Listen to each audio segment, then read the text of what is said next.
जो 90% मनुवादी और समांतवादी विचारधारा के जो लोगों के खिलाफ हैं, जो 10% के लोग, मैं उनका बात कर रहा हूँ। चाहे नरेंद्र मोदी हो, चाहे जो भी केंद्र के सत्ता में बैठे हुए हैं, वो मनुवादी और सामंतवादी विचारधारा के लोग हैं और वो मनुवादी और सामंतवादी लोगों का वो गुलाम है। शोषित और शोषक, 10 भाग जो शोषक है और 90 भाग शोषित। आज भी वही है कि 10% वाले ही जो है केंद्र के सत्ता में बैठे हुए हैं और 90% के लोगों का जो हक हिस्सा जो है हकमारी करने का काम कर रहे हैं। हमें जो संवैधानिक अधिकार मिला है, उस अधिकार को केंद्र में बैठे लोग जो हैं, जो 90% के लोग हैं, जो जगदेव बाबू के विचारधारा के लोग हैं, उनके अधिकार को मिटाने का लोग काम कर रहे हैं। अगर वास्तव में वो बहुजन समाज के होते, बैकवर्ड समाज के होते, तो वो जो वादा किए थे, मैं प्रति वर्ष 2 करोड़ बेरोजगारों को मैं नौकरी दूंगा, वादा पूरा किए होते। जगदेव बाबू साफी की तरह मीडिया वालों ने एक सवाल किया था कि अगर आपको प्रधानमंत्री आप बनते हैं तो सबसे पहला काम आप क्या करेंगे।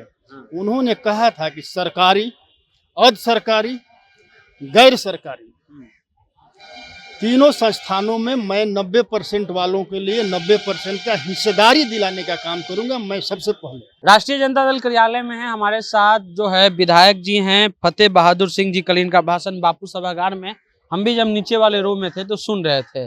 100 में 90 शोषित है, 90 भाग हमारा है। आपका वो भाषण सुन रहे थे, क्या मैसेज देना चाहते हैं बिहार को इस भाषण के, इस नारा के जरिए? बिहार को नहीं, मैं पूरा देश को मैसेज देना चाहता हूँ कि जगदेव बाबू 90 का बात किया करते थे, मतलब शोषित समाज का।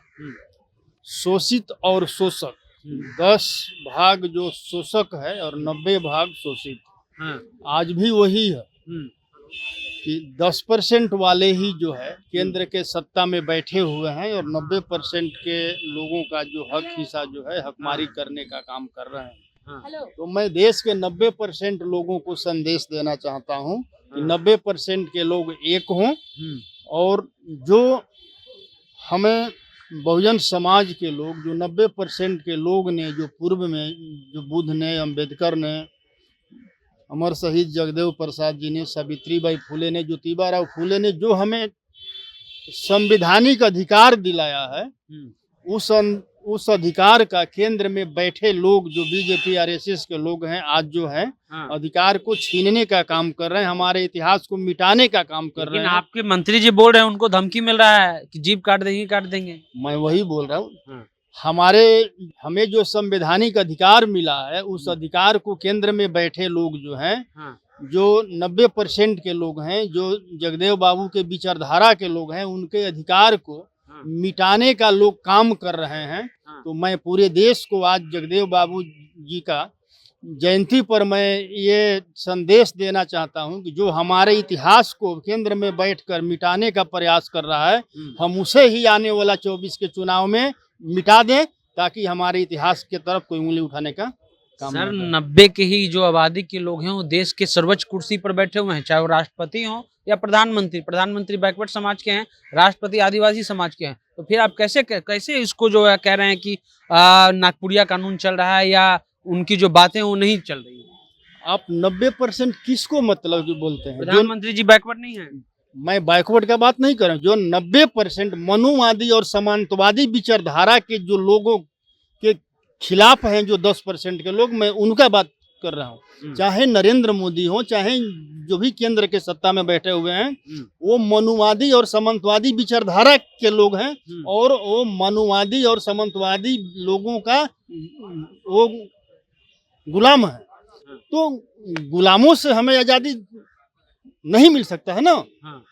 जब तक आप देखिए, हमारे लोगों ने जो लड़ाई लड़ा है, अगर वो 90% के लोग होते, अगर समाजवादी होते, तो संविधान को मिटाने का काम नहीं करते, आरक्षण को मिटाने का काम नहीं करते, जो सरकारी सारा संस्थान है उनको बेचने का काम नहीं करते। अगर वास्तव में वो बहुजन समाज के होते, बैकवर्ड समाज के होते, तो वो जो वादा किए थे, मैं प्रति वर्ष 2 करोड़ बेरोजगारों को मैं नौकरी दूंगा, वादा पूरा किए होते। जगदेव बाबू साफी की तरह मीडिया वालों ने एक सवाल किया था कि अगर आपको प्रधानमंत्री आप बनते हैं तो सबसे पहला काम आप क्या करेंगे। उन्होंने कहा था कि सरकारी, अर्ध सरकारी, गैर सरकारी तीनों संस्थानों में मैं 90% वालों के लिए 90% का हिस्सेदारी दिलाने का काम करूंगा, मैं सबसे पहले। चलिए, तो विधायक जी हैं, उन पर आपकी क्या राय है नीचे कमेंट बॉक्स में बताइए। जनता जंक्शन और कुछ बोलना विधायक जी, बोलिए। धमकी वाला बात, हाँ?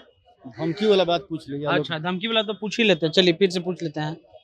तो आपके जब नेता मंत्री बोलते हैं तो उनको कहा जाता है कि जान से मार देंगे, मंत्री को कहा जाता है कि जान से मार देंगे, तो ये लड़ाई कैसे चलेगी? आप समझिए कि धमकी देने वाले कौन हैं? वही 10% के लोग हैं जो सामंतवादी विचारधारा के लोग हैं, मनोवादी विचारधारा के लोग हैं। मैं उन लोगों को बता देना चाहता हूं कि हम सम्राट अशोक के वंशज हैं, हम बुद्ध के वंशज हैं और हम जगदेव के 90% के लोग हैं। अगर उनको लड़ना है तो आ जाएंगे 24 के चुनाव में, औकात का पता चल जाएगा।